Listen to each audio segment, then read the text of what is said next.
Hello and welcome to Today in Space. I'm going to start this episode talking about what happened with the iSpace moon landing. We'll say what the team found and our thoughts about it. I know there's been a lot of big themes of questions that have been asked around this that I'm going to try to touch on. And then at the end of the episode, for anyone who wasn't available to join us live for the landing hangout, we're going to have clips from that. So some of the best questions, some of the moments that just kind of happen naturally.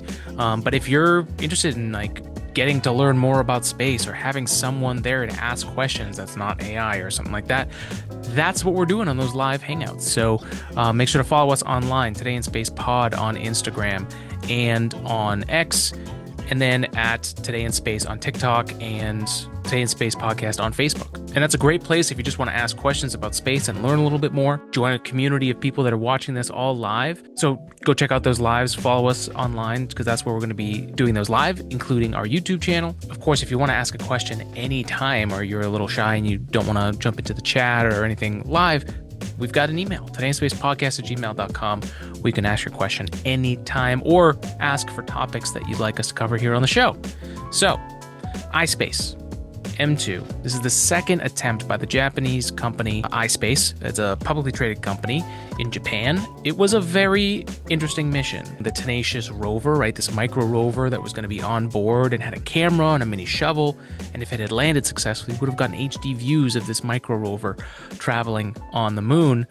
And there was the Resilience lander, which is the second Hakuto-R lander. What we ended up finding out from this was that the moon is as hard as it's been for everyone, regardless of your country of origin, of the diversity of the people that you have in your business or company, or in the case of countries, governments, right? Government programs like China's and NASA and JAXA and Roscosmos for Russia, and the ESA, the European Space Agency, which had technology, among others, on this mission. Going and landing on the moon is not easy, and that's exactly what we found out. So the status update: the lander descended from an altitude of approximately 100 kilometers to approximately 20 kilometers, and then successfully fired its main engine as planned to begin deceleration. While the lander's attitude was confirmed to be nearly vertical, telemetry was lost thereafter, and no data indicating a successful landing was received even after the scheduled landing time had passed. And as they say here, based on the currently available data, the Mission Control Center has been able to confirm the following. The laser rangefinder used to measure the distance to the lunar surface experienced delays in obtaining valid measurement values. As a result, the lander was unable to decelerate sufficiently to reach the required speed for the planned lunar landing. Based on these circumstances, it is currently assumed that the lander likely performed a hard landing on the lunar surface. And so that's almost similar to what happened to them on the first try, and quite honestly, what seems to be happening to most people that try and attempt to land on the moon. The same thing happened to Israel in that they landed too fast and too hard. It happened on the initial Hakuto-R mission for iSpace, right? M1. That landing ran out of fuel, and so they weren't able to slow down. This time for them, they did not have the right altitude with that laser rangefinder. It took too long to communicate with the system to confirm the altitude, and it was going, I believe it was 50 to 60 meters per second, which is extremely fast. And so even a second or two leaves you where you have to slow down and decelerate, where you can't do it fast enough. And so the question is this a rangefinder problem, right? Was the rangefinder they used not actually able to do what it needed to do in space, in the environment of space, but maybe in testing it did all along? The moon's surface is highly reflective, so it makes you wonder about the ability of a laser rangefinder. How many times has that laser rangefinder been tested in space? And I know I'm sounding like my professors that I was always at odds with in school about flying only flight heritage hardware, flight heritage being something that's flown in space before, right? It has a record of working. That is a real thing in the space industry. And while I think when I was in school this is in the end of the space shuttle era, when I was in school for that, it was almost like an orthodoxy of thought, right? It was like you can't fly anything unless it has a very long list of flight heritage, which really limited what you could send up to space. And companies like SpaceX and others like Rocket Lab have shown that you can fly new hardware and test new hardware quickly and show that it actually does work in space, or maybe it doesn't, and then you can move on and try the next hardware design, you know. And here we are with a company with Japan where they're trying to do it for the first time, right? They don't have necessarily like the CLIPS program for NASA, where NASA is sharing knowledge with people like Firefly and Intuitive Machines. So people that have the knowledge about what it takes to land on the moon and critique and progress of you need to show this before we're able to put this onto a spacecraft. Japan's never done this before, and it's not like NASA was just giving that help freely, or it would have been a service that that company would have had to pay for. And that's not saying they can't, that iSpace or any country that's trying this for the first time can't land on the moon, but it shows how difficult it really, really is. And a few other thoughts about this that I want to share before we go into the live recap of the broadcast, which was a lot of fun. Really, if you haven't checked out our live streams and hung out while we do them, I know they're random because stuff that goes on in space is sometimes very random the time of day and completely depends on where it is in space or if the range has good enough weather to launch a rocket into space, right? So that all aside, you should definitely check it out anytime we are live. But one thing that we found out from the post-landing broadcast was that apparently from moon landing attempt 1 in 2022 for iSpace, they did not change anything other than software for the next mission. And so the first mission 1 for iSpace, again, ran out of fuel. So they had to adjust how they were using fuel, when they would use fuel.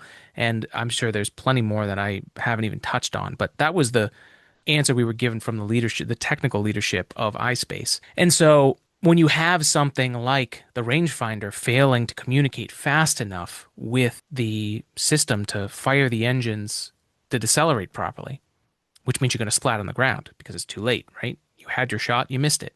It's a really, really interesting scenario that a lot of engineers will run into. This is why I think I'm stuck on this and fascinated by it. But only having done a software update from mission 1 to mission 2, it shows you that they're in a really tough spot because the company's plan for missions 3 and 4 were to move to the larger Apex lander. And if they have struggled to slow down the spacecraft ultimately, right? In the application of them landing on the moon, they got everything right up to needing to do that last burn to decelerate properly. On the second one, on the first one, they still failed to decelerate properly, but they ran out of fuel.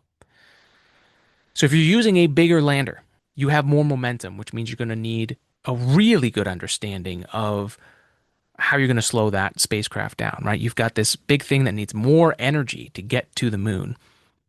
And the way that they did their orbit, Firefly, that is the only one to successfully land on the moon, country or company since India's landing a few years ago. Firefly is the only one that's done it. And they flew on the same SpaceX rocket as iSpace did. And iSpace took 5 months to orbit to get to the moon. And that was a good strategy because it was a lower energy way of getting to the moon, to lunar orbit. When in Apollo 11, which we'll talk about in a second here, that was a very high energy transfer, right? They were going extremely fast and they had to do some serious decelerations to actually get to the point where they could then softly touch down on the moon. And iSpace had the advantage of taking a longer time to get there, which meant they didn't have to shed off as much momentum and speed and acceleration. But if you're going to a bigger lander and it's on hardware you haven't tested yet, you have this big unknown of what didn't we get right about this on a smaller lander that we had 2 tries at and we didn't make any hardware changes. What are they going to be doing to ensure and double down and triple down on the mistakes that they know about and be diligent and disciplined enough to work around mistakes or things that they're not even aware are a problem yet? Or that one thing you could do, it's an option, I don't know if it's the company's option, But an option you could do is go one more mission, apply everything you learned from mission two to build on what you did right, because they did do a lot of other things right, right? The rest of the orbit going to the moon before that landing period was done well, and they had issues with it the last time. So the question is, why wouldn't you just go doing another one of these landers to prove out that you've actually figured it out and then move on to the next one? And I think the reality of being a private company doing this space game, and not only in the private sector, but a public company, a publicly traded company, right? They have stock price to worry about. Well, as an engineer, I would rather figure out what we needed to learn, what we got wrong, and then fix it before moving on to the bigger lander. They may not have that luxury. And I'm sure, the three individuals that were on the post moon landing, they were barraged by some very serious questioning, and it was not a very great day for the iSpace team, as far as leadership having to deal with the repercussions of failing a second time, and almost worse, not having the answer to know if they really did fail, even though the data points to most likely they did. And one of the things that was asked of me during the broadcast was like, how do they figure out whether it landed? Because that data needs to be beamed from the lander back to Earth. And so if the lander loses communication and then it lands or crashes, there's no more data to come back. And so they really do have to be like a detective piecing together what they know. And here, in the data they did get back, they did notice that that rangefinder just did not respond fast enough. It probably didn't get a good reading. That would be my guess. But again, it's just a guess. And it's going to take people who are very knowledgeable about those systems and those readings to parse through it and determine it. And then they're still only making their best guess. And so moving into this larger lander, while small incremental movements, like it has more mass and so more momentum, so it's a little bit more stable with each thruster that's fired. It's also going to require more fuel for every move. So it's not a great place that they're in, and it's unclear if the smaller lander that they sent up is was affected by the launch, that a more sturdy, stronger lander is going to help the issues that they did have. So they're really going to be shooting in the dark and kind of taking another gamble at the next steps. And I'm sure there's some things that transfer over, but ultimately they're moving with a bigger new lander. And iSpace plans to do both of those launches in the same year. And that will be very interesting. I believe it was 2027. So the iSpace team will be working nonstop, it seems. We may get an orbital picture. We did last time with iSpace's first landing. We got an image from orbit before and after, so you could see the impact. But we'll wait to see that. Unfortunately, the moon takes another victim in going to the moon and trying to land.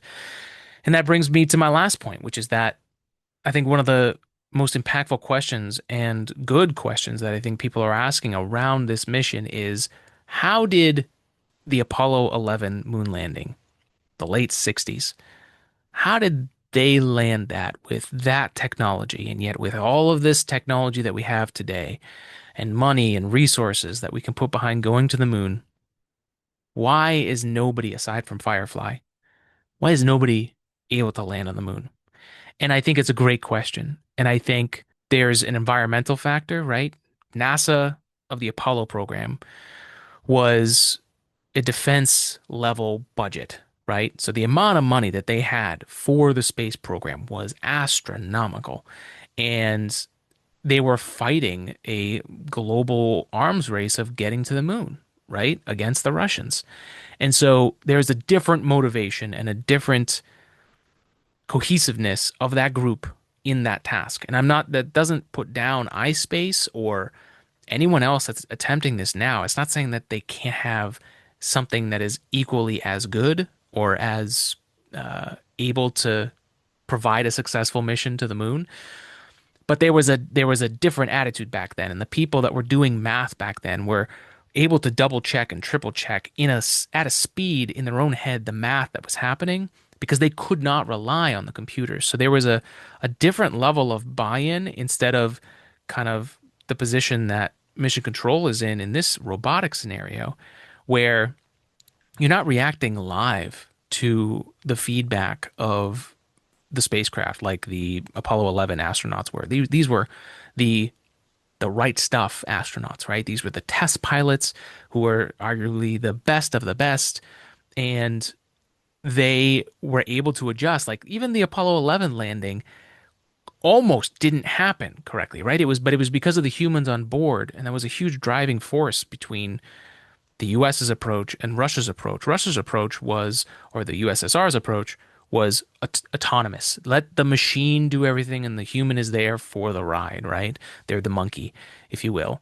And the US was that no, the human intelligence and our pilots, they're going to know what to do. And that did play out. And that's one huge factor that this robotic mission had to contend with. And when something hardware wise, like the rangefinder, was taking too long to respond, once they missed that window, it was over. Where an astronaut could have overridden certain factors, reacted in a certain way, done something that was not pre-written out in code in order to make the landing successful. And then on top of it, just the level of survival instinct that was in play there that just isn't there in a robotic sense. And one day it'll get there, right? The reason why we have airline travel like we do in today's world is because of that level of automation and we've done it enough times that we know most of the scenarios that will happen. And so why was Apollo 11 that much like why is the Apollo 11 moon landing so much more impressive? Because they did it even against all the odds. And now we finally have enough people trying to land on the moon that we're seeing just how hard it is. And as I was saying in the live broadcast, and I've been trying to get this point across, the moon is like untouched land. It's a frontier that humans, aside from one location, an area, we haven't been. There aren't that many satellites. There isn't GPS. There aren't roads. Everything there is untouched by humanity for the most part. And many of the things that we rely on in today's world, the amazing tech that we do have, we rely on that tremendously. And so going to a place that does not have those things requires a discipline and a knowledge of how do you navigate space? How do you travel land? How do you make sure that there are redundancies on board that if that laser rangefinder doesn't work, we can still figure it out in the time that we need to figure it out. So the reason Apollo 11 was successful was because of the trained humans and all of the people, the hundreds, thousands of people that were behind the Apollo program that helped make that possible, filling in all the gaps and trying to attack the problem from every area to make sure that these human beings had the best chance of landing. That's even with all of those resources, it's extremely difficult to do. And in the case of governments, India is the only other country that's been able to do that in recent memory, even though China has done this as well. So it's not that it's impossible, but it's either going to take you a lot of chances or you need to get really lucky at figuring out a way to get to the moon, then repeat that, and then you can work outside the box. And unfortunately, the position that iSpace is in is they need to still find that routine path of getting there and doing it with a new lander. So again, we wish iSpace all the luck. I appreciated all the questions and everyone reaching out about this. It got kind of underwritten. The failure got kind of underneath the wake of the whole Elon Trump scenario. So we have not talked about that because even if we wanted to, it would change 2 days later. So if you guys want us to cover that, you can let me know. But otherwise, we're going to wait until it all rolls out. And we're going to find out more about who's going to be the next leader of NASA because they now need a new administrator now that Jared Isaacman's thing has been taken away, his nomination. So again, lots of craziness, a 25% budget cut for NASA on the voting block. There's a lot of things happening right now. We will do a review once the dust has settled on all of this, because we did have a Jared Isaacman episode lined up that is now not gonna be relevant anymore. So we'll take the beatings we've gotten so far, and we'll keep pushing forward, adapting to everything that happens, and just making the most of it, folks. So thank you for joining us for Today in Space. As always, please make sure to subscribe wherever you are on YouTube, Spotify, Apple Podcasts, wherever it is that you watch or listen to podcast. First, thank you, especially if you made it this far. And you can go check us out online at Today in Space Pod on Instagram and X, Today in Space on TikTok, and on X at El Greco. That's ELGR, the number 3CO. That's my personal account. That's where we'll go live there. And then, as always, our website, todayinspace.net. Our email for new topics, questions, todayinspacepodcast at gmail.com. And then we've got a lot of 3D printing stuff coming up very, very soon. So make sure to check out ag3d-printing.com. That's where you're going to see our new blogs for the Part Detective, case files, 3D printing mysteries that we're solving. And if you need something 3D printed, whether it's a replacement part or you've got a business idea or you've just got something that you need to get 3D printed, especially if like you're a business, we are the part success service for you. So we can help make it happen and bring your ideas into reality with 3D printing. ag3d-printing.com. Check out our stuff at ag3d printing on Instagram. And that's it, folks. Thanks for joining us. And we'll close out this episode with the best clips from the live broadcast from last week. Thanks for joining us. Have a good week. See you next time. Hello, everybody. Welcome.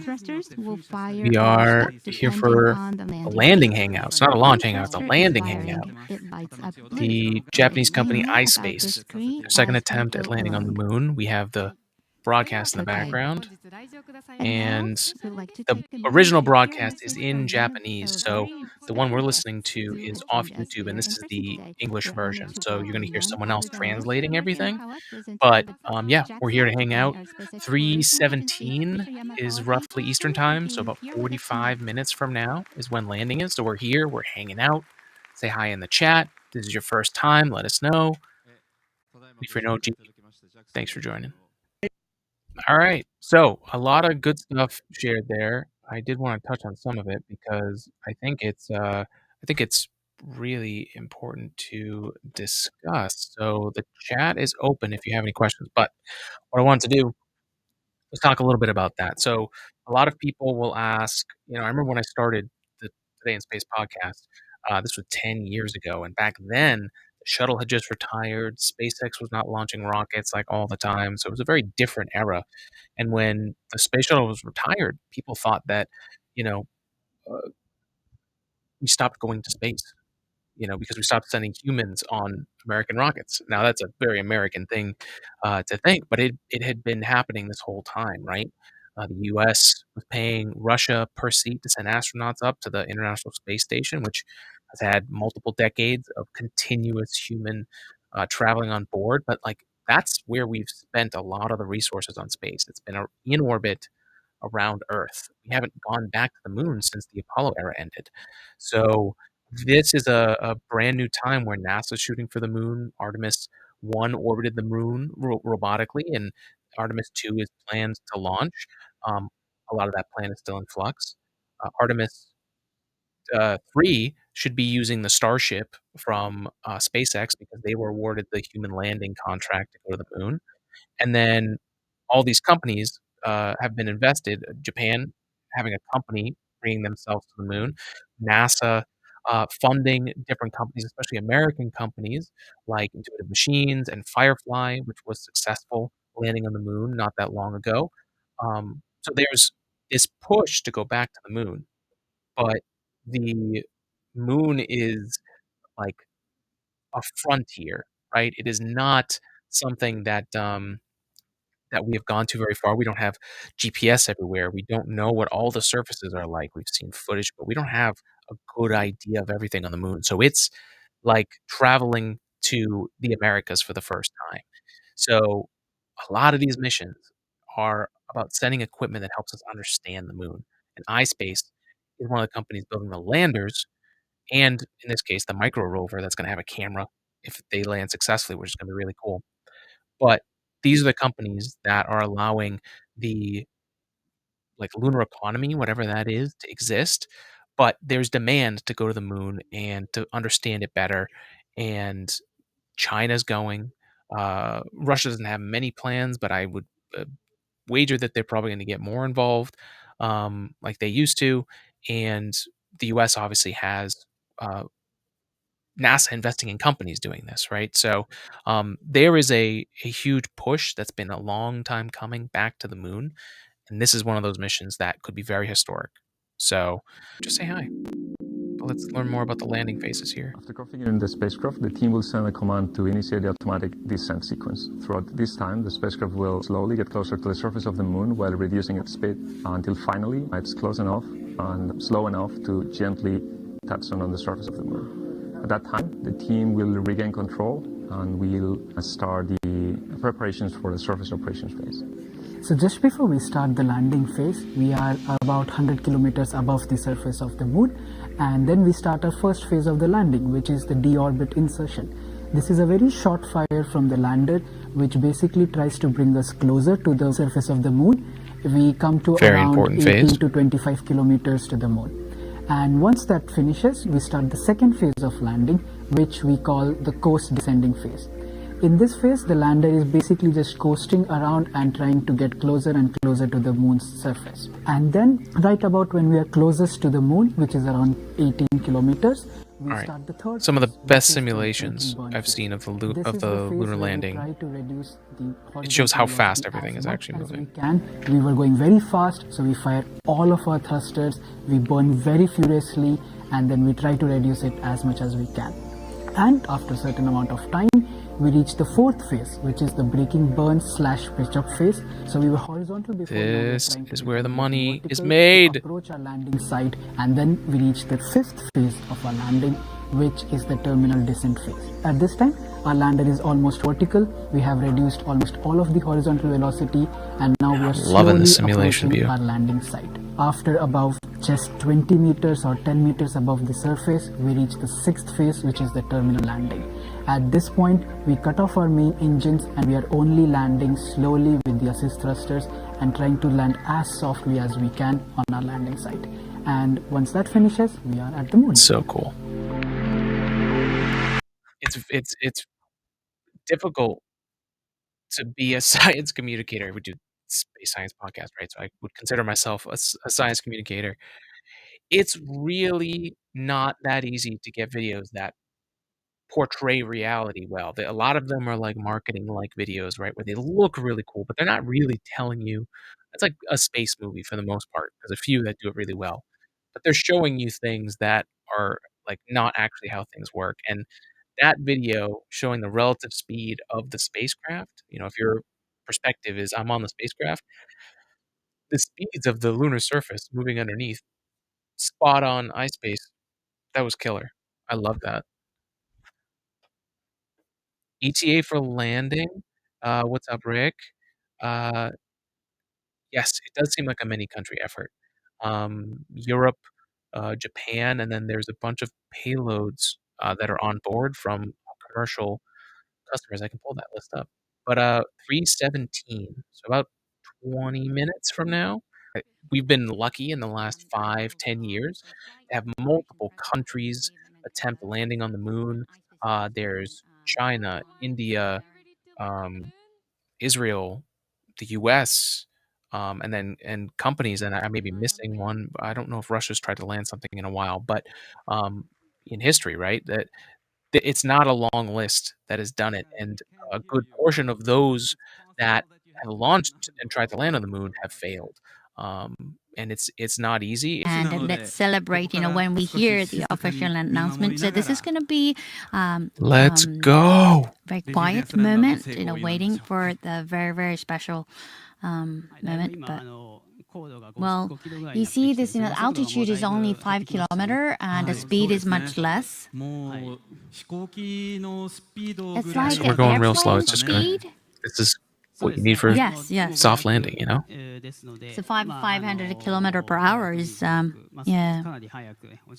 The deceleration has been a very rapidly happening. It's less than a 4 kilometer.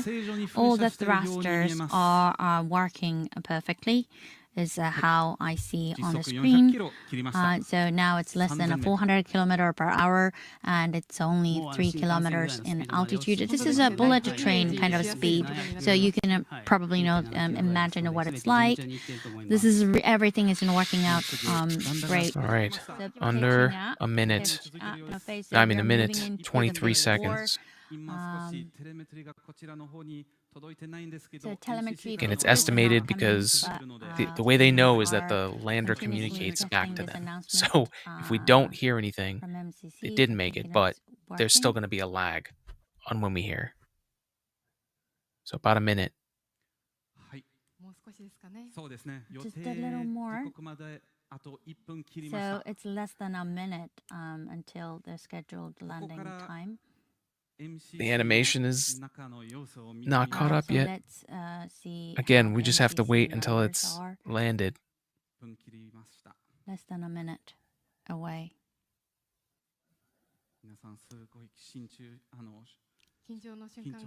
Very, very. If you're joining us, nerve-wracking welcome. moment. We're here for the Everyone's super concentrated. moon landing here. Looking at iSpace. the screen. And let's wait patiently. We're It's, waiting for the lander to already touch down and 4:17. send communication Scheduled back landing. to Earth. And we need to check the telemetry.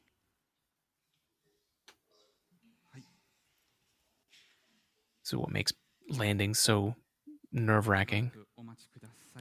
This is, where we need to be patient and wait for just a while. 3 years of long, MCC, hard, a difficult, room is complex, filled with complicated members, work more crowded than to the wait normal. for communications from the lander. So it can take some more time, right? That's done.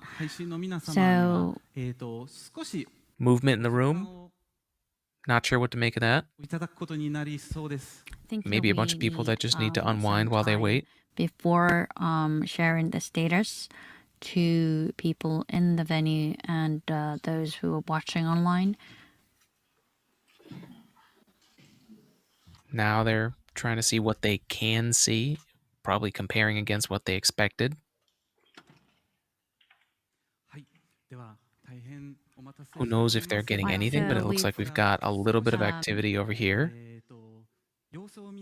Had you waiting, but we could actually play some video, which we couldn't do before because of this, the timing has come. So it'd be great, and if you can wait and while watching these videos, but I will So make this sure looks to update this you looks as more soon as like we a team hear of engineers any news. trying to come up with answers, not necessarily for a problem, but what will they do next?